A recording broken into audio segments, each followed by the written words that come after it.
Subscribe to our YouTube channel and press the bell icon to get the latest updates.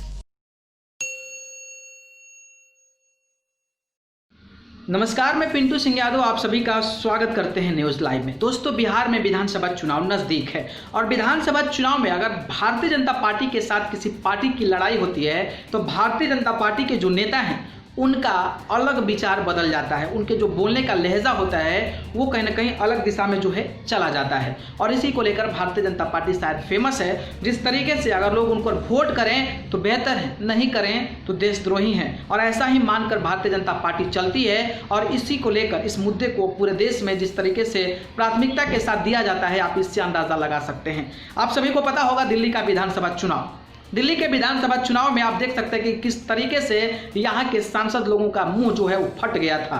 कहते हैं अपने आप को पढ़े लिखे और सांसद बनकर, जनप्रतिनिधि बनकर सांसद में जाते हैं, संसद में जाकर बैठते हैं और बोलते हैं तो ऐसा लगता है कि मुझे लगता है कि 8वीं 9वीं 10वीं जो फेल बच्चे होते हैं, जिनका कोई ज्ञान नहीं होता है, जिनको कोई नॉलेज नहीं होता है, वैसी बातें बोल जाते हैं। भाई चुनाव में जा रहे हैं, चुनाव में मेन मुद्दे पर बात लड़िए, विपक्ष जो कह रहा है उस पर आप चुनाव लड़िए और इसके बाद अगर आप जीत कर आते हैं तो बल्ले बल्ले होगी आपकी और आपको लोग पसंद भी करेंगे और लोग आपसे उम्मीद लगाकर बैठेंगे कि हाँ आप ये जो बंदे हैं वो काम कर सकते हैं। जी हाँ, दिल्ली के चुनाव में आपने सभी देखा कि जिस तरीके से आम आदमी पार्टी ने अपनी स्वच्छ छवि के साथ जिस तरीके से एजुकेशन को, डेवलपमेंट को, पानी को, इलेक्ट्रिसिटी को, बस को और रोजगार को मुद्दा बनाकर जिस तरीके से अरविंद केजरीवाल चुनाव में आए थे, लेकिन भारतीय जनता पार्टी वहीं इतना बेबाक बयान बोलती गई जिसका कोई तर्क ही नहीं, और उसको सुनने के बाद आपको कहीं ना कहीं थू नजर आएगा कि भारतीय जनता पार्टी का चुनाव लड़ने का क्या स्तर है कि इस लेवल पे पहुंच जाती है जहां पर लोगों को किसी चीज़ की ज़रूरत नहीं है। वैसी बातों का, शाहीन बाग को ले लो,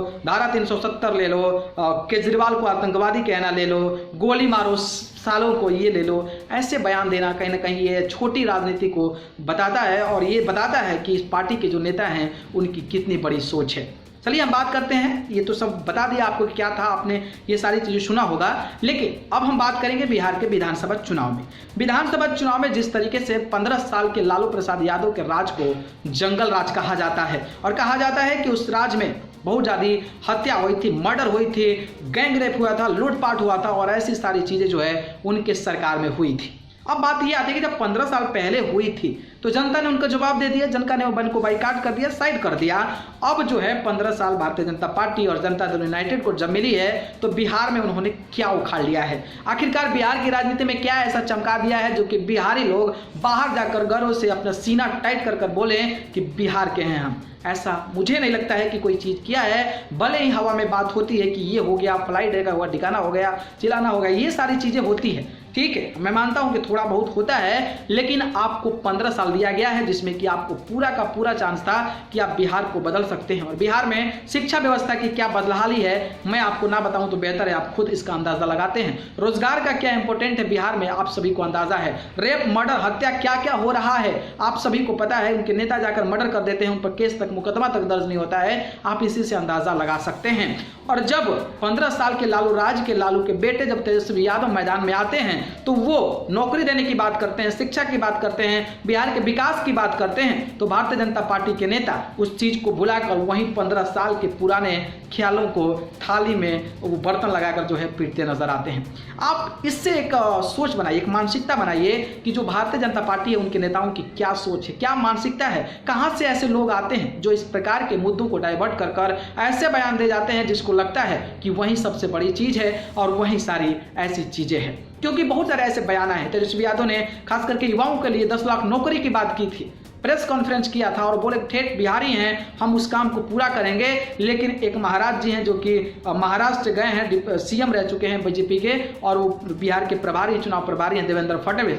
देवेंद्र फडणवीस ने क्या कहा, देवेंद्र फडणवीस ने कहा कि जब आरजेडी की सरकार बनी तो 10 लाख जो है वो तमंचे बांटे जाएंगे। बताइए, ऐसी निस्तर सोच वही पार्टी है जो लोगों को तलवार बांटती है और खुद जो तलवार बांटता है वो दूसरे पार्टी को कह रहा है कि तमंचे बांटते हैं। तो आप इसी से अस्तर लगाइए और आपका वोट है, आपका चुनाव है, आप फैसला लीजिए कि आपको किसको वोट करना है। 10 लाख नौकरी वाला का वोट करना है कि फिर तलवार वाली पार्टी को वोट करना है। मैं ये अपनी तरफ से कह रहा हूं, मैं आपको बता रहा हूं, मैं किसी को सपोर्ट करने की बात नहीं कर रहा हूं, लेकिन एक राजनीति की जो छवि है और जो परसेप्शन बनाया जा रहा है लोगों के बीच, मैं उस पर आप सभी के बीच बहस कर रहा हूं। तो देवेंद्र फडणवीस की इनकी ये सोच है कि महाराष्ट्र के रहने वाले बिहार में जाकर थेथरलाजी कर रहे हैं और इस प्रकार की बातों पर इस प्रकार के बयान दे रहे हैं। आप इससे अंदाजा लगा सकते हैं। वही अगर हम बात करें तो नित्यानंद राय बिहार से आते हैं और नित्यानंद राय एक अच्छे पढ़े लिखे और एक अच्छे सांसद माने जाते हैं। तो नित्यानंद राय ने क्या कह दिया कि नित्यानंद राय ने उन्होंने कह दिया कि जो आरजेडी पार्टी अगर जीतती है बिहार में,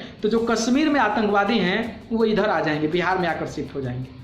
अब सोचिए, इतनी अस्तर सोच केंद्र में आपकी सरकार है, फिर आप क्या उखाड़ने के लिए बैठे हैं वहाँ पे केंद्र सरकार में, जब वहाँ के आतंकवादी बिहार में सीधे आ जाएंगे तो आपको शर्म नहीं आती? इन लोगों को शर्म आनी चाहिए ऐसे नेताओं की जो इस प्रकार के बयान देते हैं। और इस प्रकार के बयान कैसे तुच्छ तरीके की सोच के दे देते हैं ये मुझे समझ में नहीं आता है। मुझे इस सबसे से परे है, लेकिन बिहार की जनता आप समझदार हो चुकी है और जिस तरीके से भारतीय जनता पार्टी के नेताओं को जूता चप्पल से स्वागत करती नजर आती थी चुनाव से पहले, आप इससे अंदाजा लगा सकते हैं। और शायद यही मानसिकता है, शायद ये कहा जाता है कि भारतीय जनता पार्टी की नीति रही है कि जब भी उनको लगता है कि चुनाव हार जाएंगे तो इस प्रकार के मुद्दे लेकर आती है जो कि एकदम परे होता है, किसी से मतलब नहीं होता है। और दिल्ली चुनाव में क्या दुर्दशा हो, दुर्दशा क्या बोलते हैं, दुर्दशा भी मतलब कम पड़ जा रहा है उन लोगों के लिए यूज करना। दिल्ली के चुनाव में इनकी क्या मतलब दशा दुर्दशा हो जाएगी, आप इससे अंदाजा लगा सकते हैं। क्योंकि दिल्ली में कोई मुद्दा नहीं था, क्योंकि कुछ करने लायक ही नहीं है, तो नहीं है तो फिर ऑब्वियसली जो है ही। आप सभी को पता है कि दिल्ली में कितने अच्छे तरीके से अरविंद केजरीवाल जीत गए। अरविंद केजरीवाल ने स्वच्छ राजनीति की मुद्दे पर बात किया, लेकिन बीजेपी तैयार नहीं। बीजेपी वहीं देशद्रोही, गोली मारो सालों को, आतंकवादी है तो ये है वो है, ये सब बयान देकर कहीं ना कहीं बीजेपी फंसती नजर आती है। और इस बयानों का असर बिहार चुनाव में पड़ने वाला है और भारतीय जनता पार्टी को जो है सबक सिखाने के लिए तैयार है। खैर, मैं ये आपको बातें बताया कि बीजेपी करती है इस प्रकार की चीज़ें जो है वो करती है, लेकिन आपकी क्या राय है, आपको किसको वोट करेंगे ये आपका फैसला होगा। लेकिन जो मैंने जानकारी बताई उसके बारे में आप क्या सोचते हैं कमेंट बॉक्स में जरूर बताइए। अगर वीडियो पसंद आया तो इसको लाइक कमेंट शेयर करिए। चैनल को पसंद करते हैं तो सब्सक्राइब कर जरूर जुड़ जाए। आप सभी को बहुत बहुत धन्यवाद। नमस्कार।